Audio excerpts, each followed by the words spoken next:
Hello, everyone. How are you doing? And welcome to another episode of the Dr. Will Show, where we have the discussions on innovation, leadership, and becoming the CEO of you. It has been over a week since I've done the show, right? I just cannot believe that. And I am back with you with a special treat. We have Janessa Webb on the show.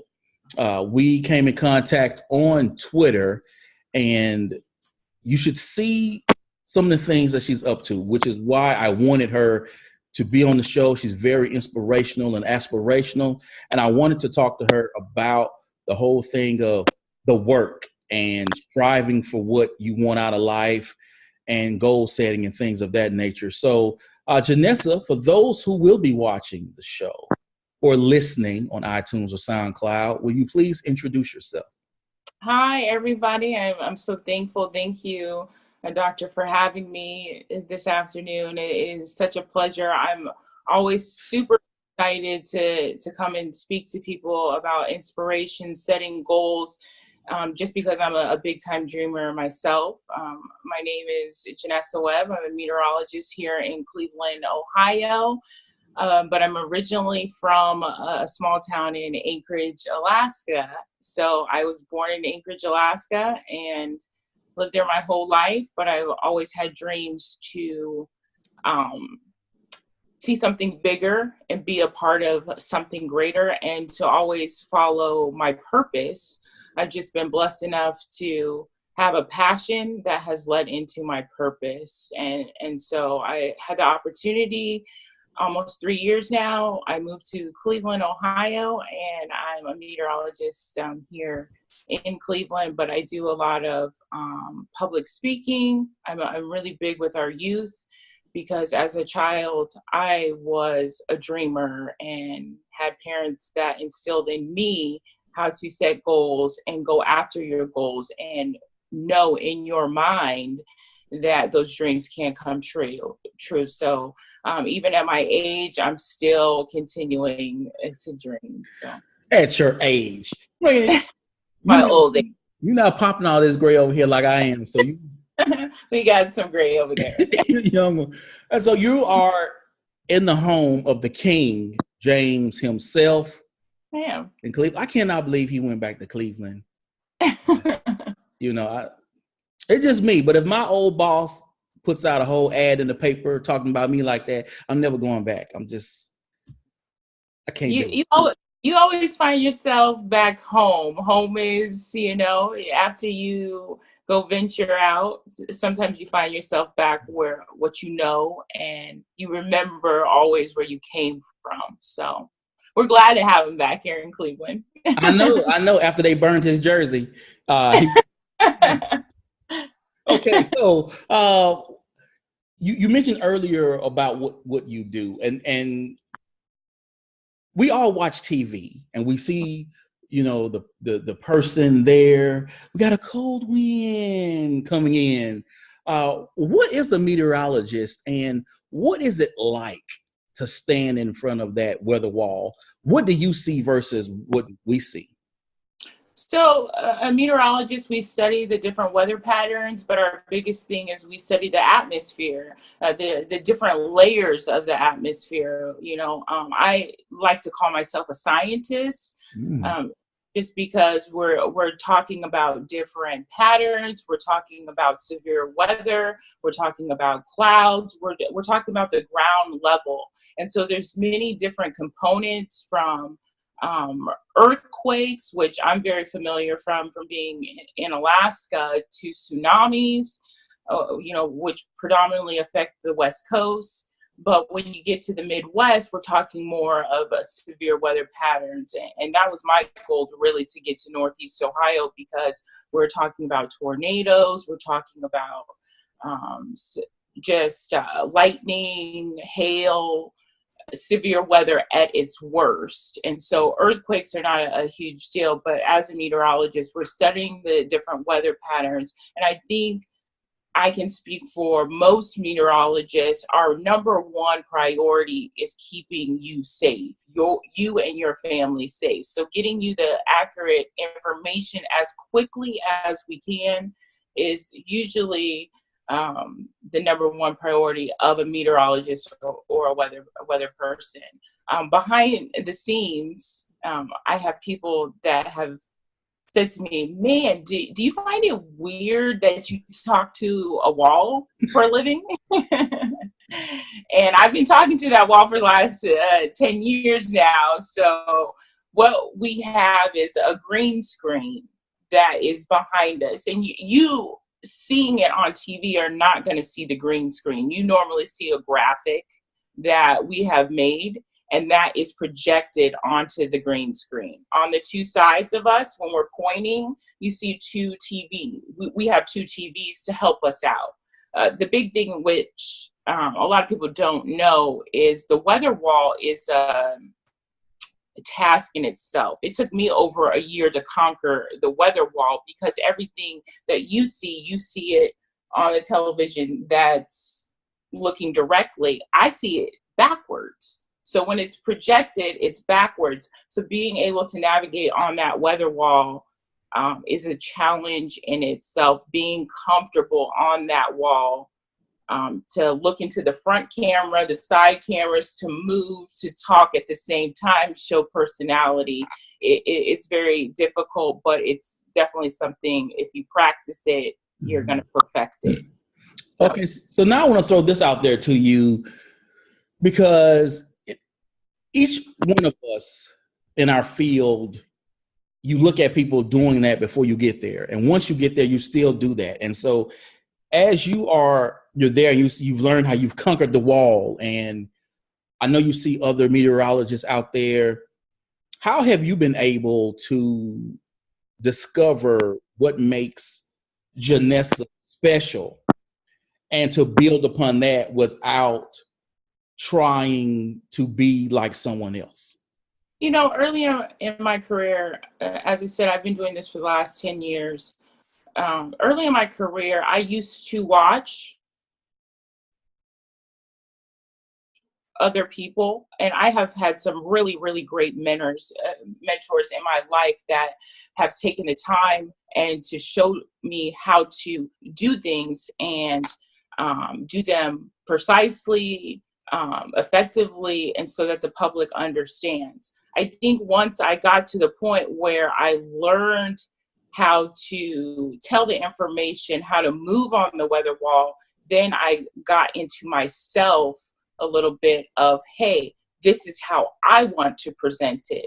Earlier in your career, I think you try to look at other people and see how they do it, but that's just never been a part of my personality to copycat or try to be like somebody else.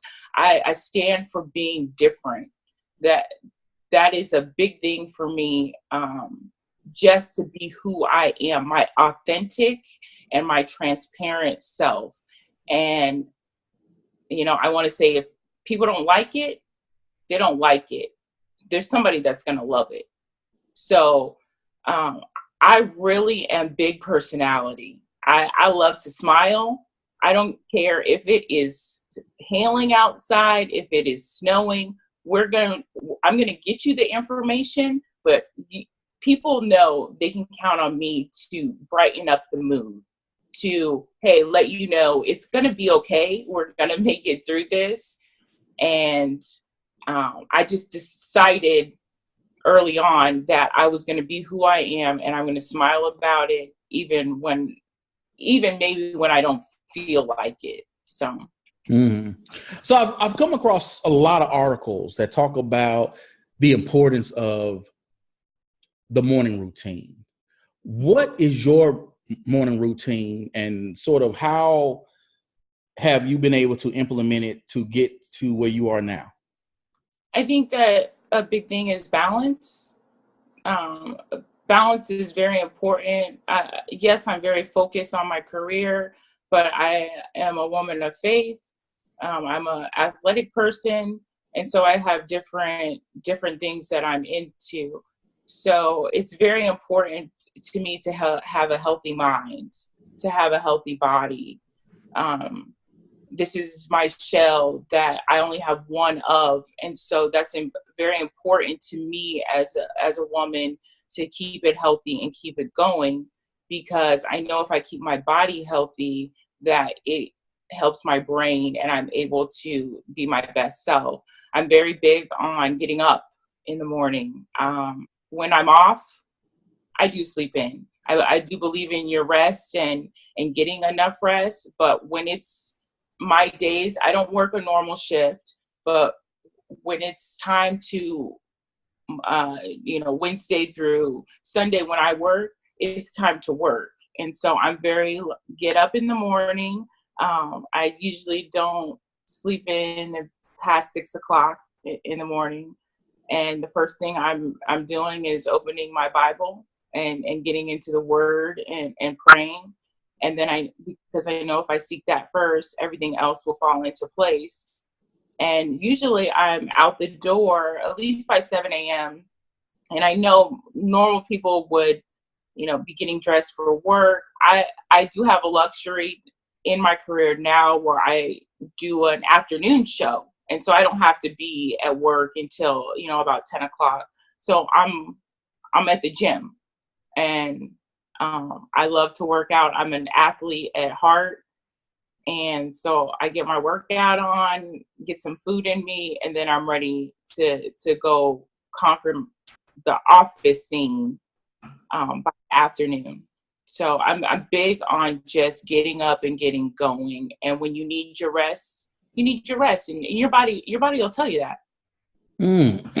So since you just mentioned, how you are an athlete and you put in that work, I now want to ask you about your time as a volleyball player and then you hoop too, and how has that discipline and work ethic as an athlete, how has that sort of translated in how you prepare yourself for what you do now? I was just having this conversation with someone. Even though I'm not, I think most people think I'm a serious hardcore athlete. I don't play on any professional teams now. I actually don't even play any rec leagues. I'm a runner. I run marathons, and I stay in the gym. I do yoga and stuff like that. But as a child, my parents put me in sports, and it showed me a discipline. First, a discipline about having to be on time. In our household, the game started at 8 o'clock. We're there at 7. We're getting there early. And if you start something, my dad's always told us, if you start something, you finish it. And so being an athlete, you don't quit halfway through the game. You don't quit halfway through the season. You finish it all the way through. I don't care if you're not good at it. You practice and you become good at it. So I think the discipline, the not having a no quit attitude. I just have a no quit. I don't care how bad it looks. If I'm not good at it, I just have a mindset, which I learned from athletics, that if you keep at it, you're going to continue to get better at it. And so many people think that I'm just a born athlete. That's just not true. I haven't been born with any talents, okay? Like, I've had to work to get everything. And so I think that has established work ethic in me by being on time, by not quitting. But I just think the love and passion for the things that I'm involved in. Athletics showed me, you have to have love and passion for the things that you want to do. Also, being a part of a team. There's no I in team. This is not about me at the end of the day. And so when you go to your job, when I go to my job now, or anybody, it's what is the bigger purpose here? This is not about you. This is for something greater. And so, fitting all that together, I'm so thankful for my athletic background, because some people see it as just even though I'm not a pro community leagues now, that it is a direct reflection of being an athlete as a child. So I'm really just grateful for being able to endure as a kid, and so now I'm able to endure as an adult. So season 4 of this podcast, we focus with educators on how to take greater ownership of their lives, their career, and their money. You're on TV in a field where, some people may have to, move from this station to that station, this city to that city, to gain a certain success and money and notoriety. Please speak to the importance of goal setting and the work involved in getting to the next level. Goal setting is vital. You can't just say you're going to do it, because most of us will say something and will not follow through. You need to write it down, and you don't have to have a plan in place. I am blessed enough that I've always had vision, but I just think that I'm very much about writing it down. God, is this your will? Is this what you want from me? And then trying to figure out the different approaches on how to do it, how to make it happen. And if you write it down, you have some accountability. If you tell someone, you should have people in your circle that if you tell them, hey, I'm going to do this, I want to do this, that they make you're held accountable. If I say I'm going to do something, I think I would hope if anybody was to say my name and say, oh, if Janessa says she's going to do it, she's going to do it. Point blank, period. I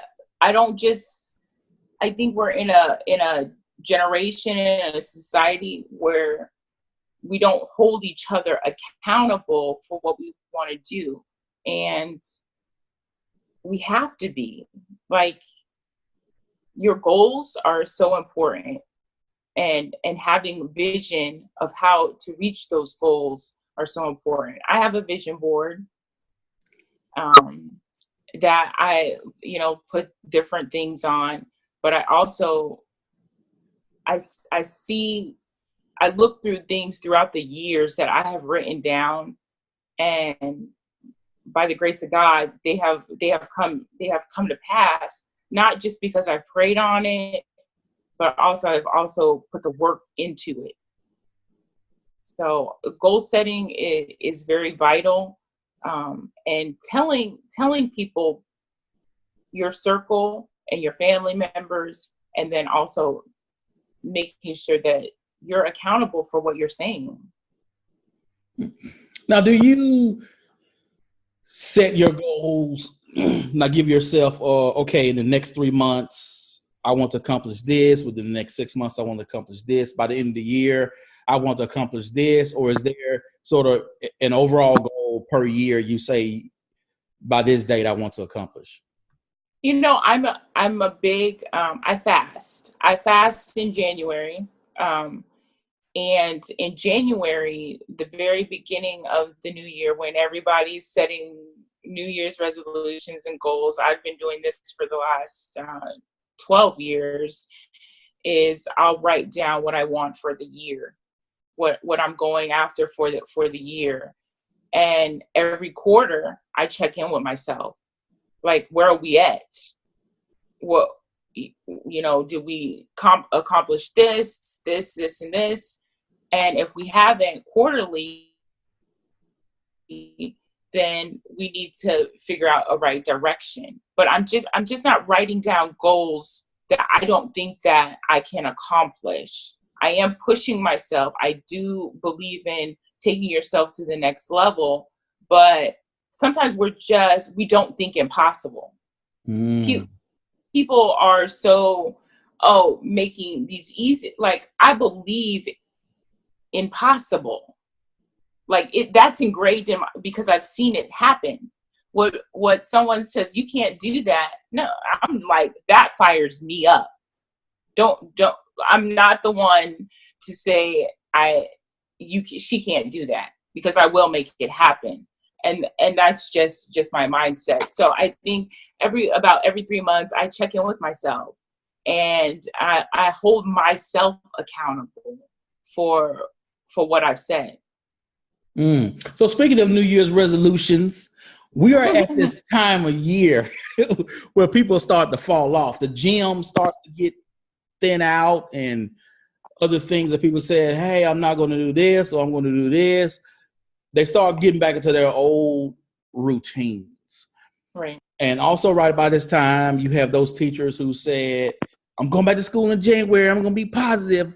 I'm not going to let that principal or those parents or whatever beat me down. But how can folks, I guess, cut through those mental hurdles, the stress of everyday life, to just keep pushing towards the life and career that they want? I think first and foremost, this is a lifestyle. You have to understand that this is a lifestyle. This is a lifestyle change, that when you say you're going to do something, you cannot do the same old things. This is not going to work if you are only doing it for a resolution. No, it has to be a change of mind, a change of heart, and a full-time commitment. I think people want to give a half-time commitment to something they want a full-time change for. That's not realistic, and that's not fair to yourself. So until you really want to make a full-time, I'm going to grind, I'm going to go get this, I'm going to make this happen, and you already know, like,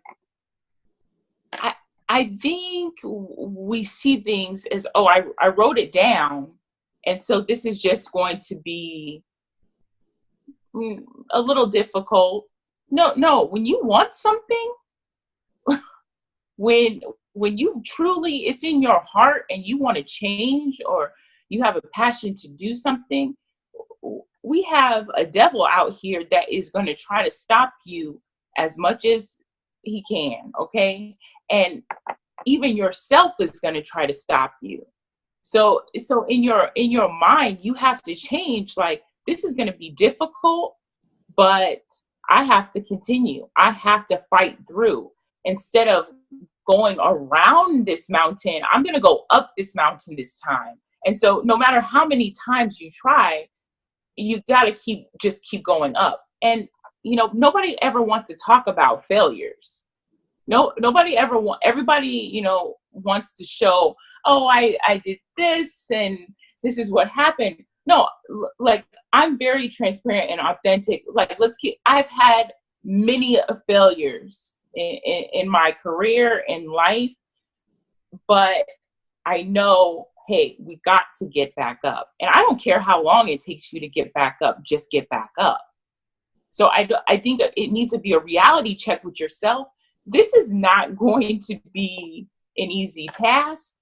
This is not going to be fun some days. There's days I don't want to get up and go to work or go for a run or, anything.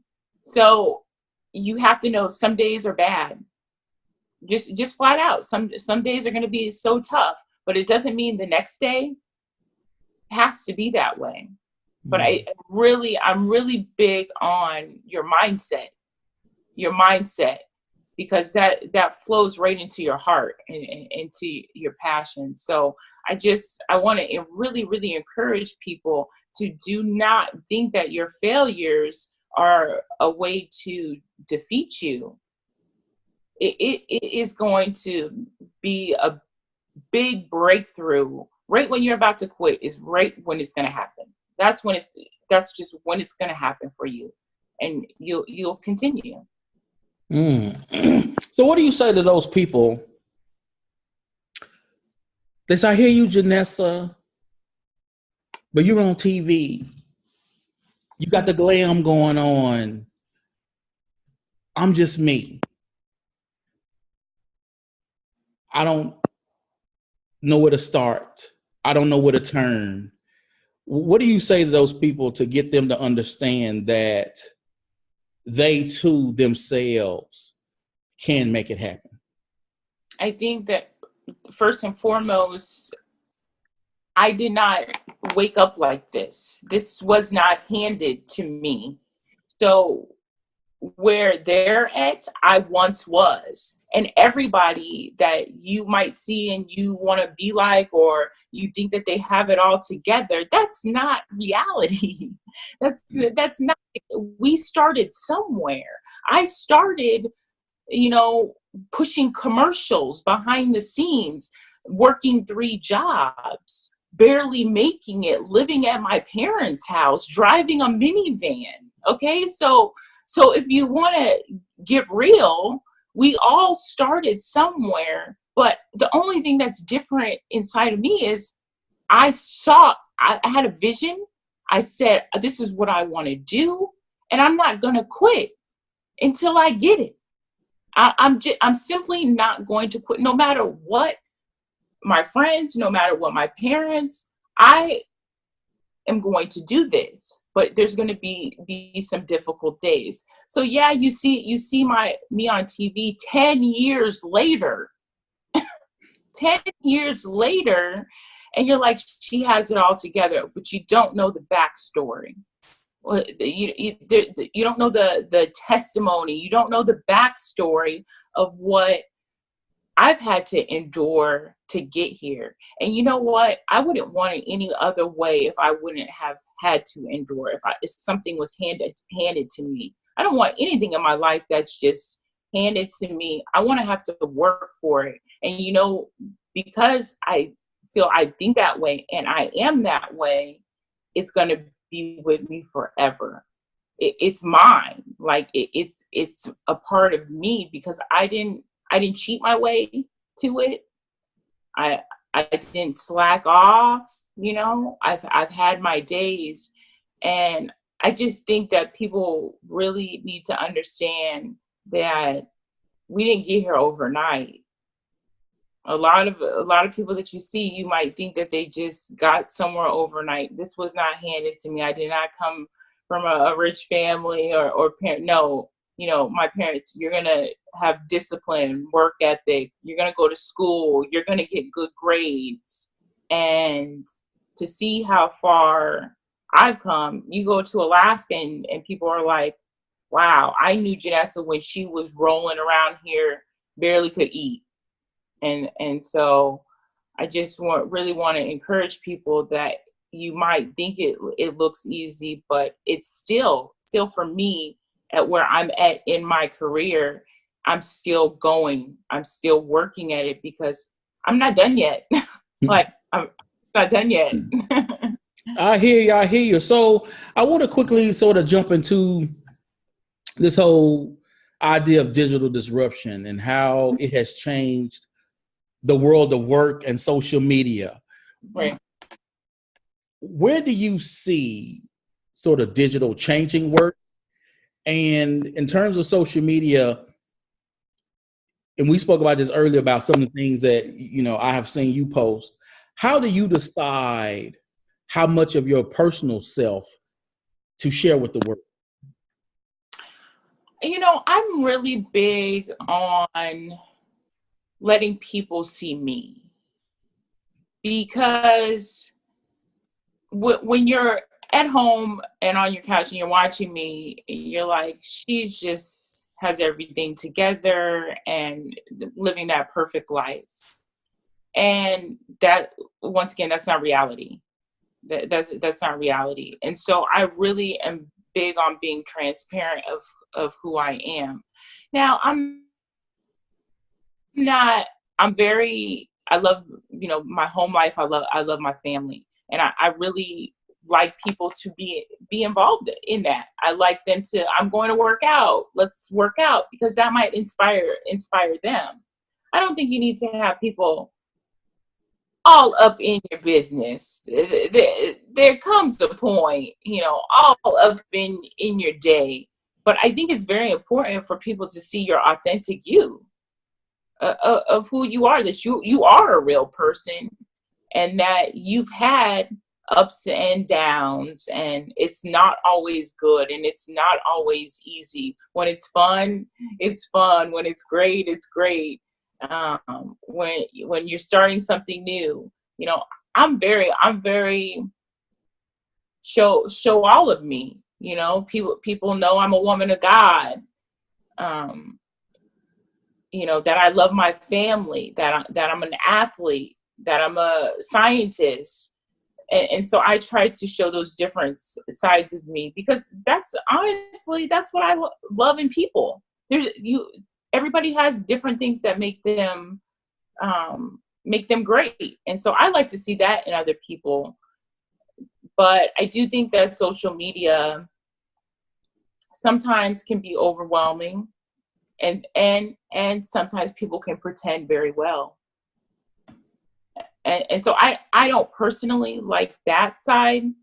I wish we could all just keep it real, but that's really not the case. So I think there's great benefits of social media, especially building a platform, building where you want to go. I've seen like great stylists, people, that are doing hair out of their house, or doing makeup, or men starting businesses. And social media really helps with getting that word out and people supporting other people. So I really, really like that. Excellent. Now, this has been an awesome conversation. If you watched, you just dropped so many gems, and I've been sitting here going, okay, now what on Twitter am I going to share? Like, this is so good.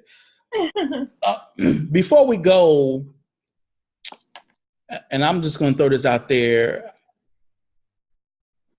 I personally, and of course, I don't watch the news everywhere, and right. I don't know what the demographics are for meteorologists, but I can tell you that I have not seen a lot of women of color.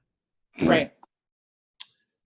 As a Black woman who's in this field, and you're working and you're being successful, I guess, how important for you is representation, and what does it mean to you to reach that certain level of success where other Black girls who may have your same dreams can see you there and say, it's possible for me?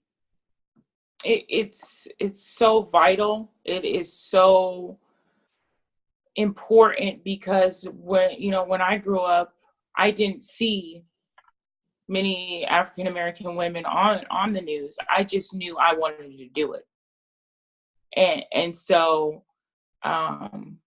it's so important, the diversity, and to show our young next generation that you don't have to look like everybody else. And I'm very big on that. I pride myself on, sometimes you're supposed to wear a certain thing. I don't do that. I don't fit into that box. I want to wear what makes me feel comfortable. Your hair, your skin color, it's important that our next generation sees that diversity and understand that you don't have to look like everybody else. It was definitely a concern of mine starting off, but hey, I knew if my heart was in it, and my passion was in it, and my love was in it, my work ethic, my discipline, that it didn't matter the color of my skin. And I really tried to tell, I'm big with the schools in Northeast Ohio. I've always really been big with talking to our future leaders, our next generation, just because I do look different. I am different, and that is okay. And that, you know what? That is something precious inside of me. I do have a different style of delivery when I'm giving the weather, and I'm okay with that. And you know what? somebody is going to love it. And first and foremost, you should love it. I love it. I love myself. And so I don't want anybody to, it might be a reality, but I don't look at it as a setback by the color of my skin. Because I'm a woman, many people might see that as a setback, but I refuse to use that as an excuse. It's not something I'm going to use as a crutch, because I think I can continue no matter how I look, or just because I look different than other people. So I just really want to encourage people to kind of, even though our society might try to engrave that in kids' minds and in our minds, that you can succeed no matter the color of your skin, or how you look, or a flaw that you might have. You are special, and there are people that are going to see that and appreciate it. Awesome. Thank you again, Janessa, for being a guest on the show. People, you're welcome. This episode is coming out tonight, people. So I'm going to pop this on YouTube. So I need you to subscribe, leave some feedback. This is going up on iTunes. I need you to subscribe, SoundCloud, and follow, because your boy is trying to get Oprah on the show. So I need her to go, yeah, I can do this. So people.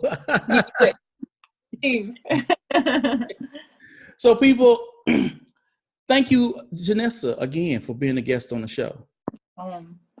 Thank you. You are welcome. So people, as always, you know how I do this. Invest in you, EDU, peace.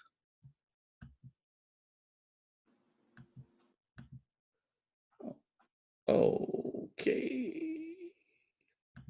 I need to cancel first.